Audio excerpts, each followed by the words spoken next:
would like to introduce a little bit of background. Thrombolysis has a very strict time window within 4.5 hours previously.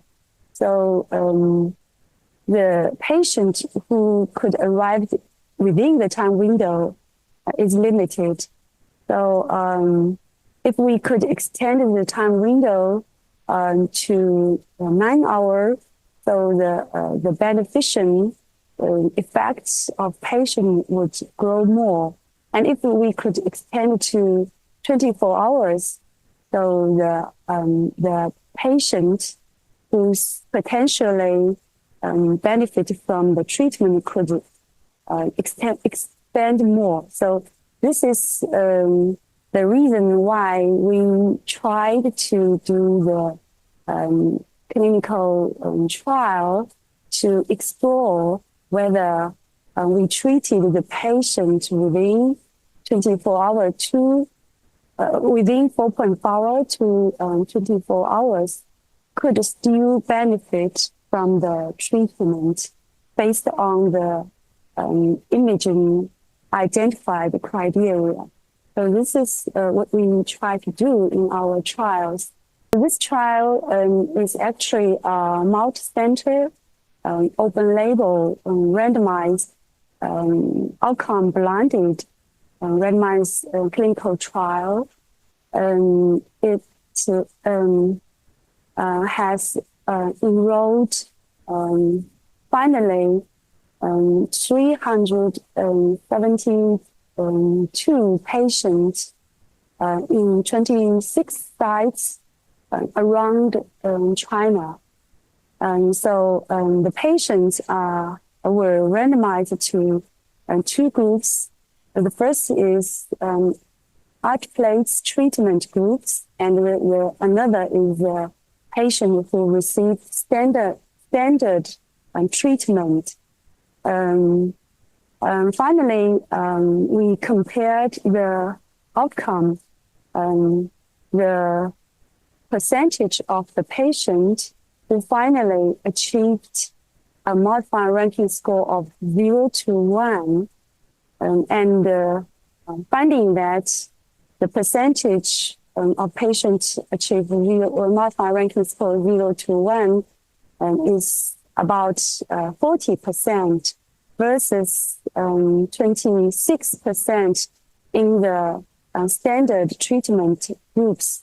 So the treatment effect is showing that thrombolysis with Alteplase increased the likelihood of patients who could finally achieve non-disabled outcome. So this is the main primary outcome.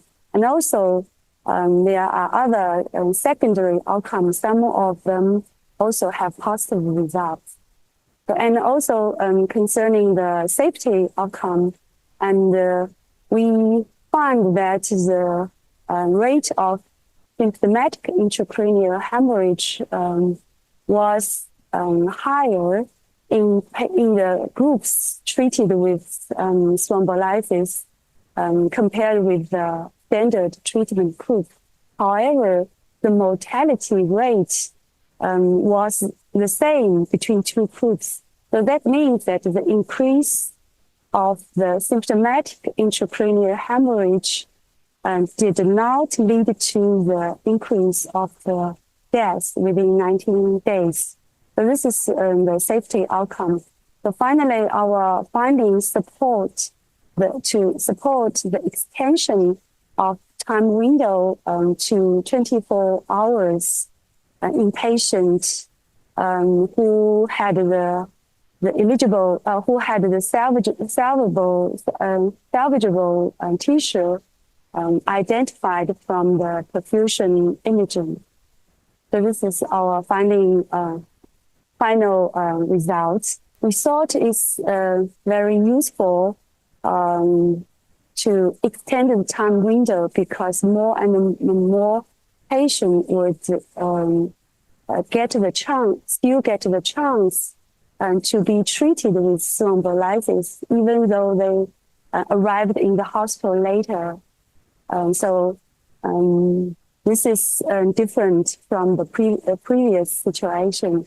And in the future, we would like to extend time window further, maybe to 3 days or 7 days. So based on the same criteria identified from the perfusion imaging, but we know that that might be more difficult, and we will see whether the result would be okay or not.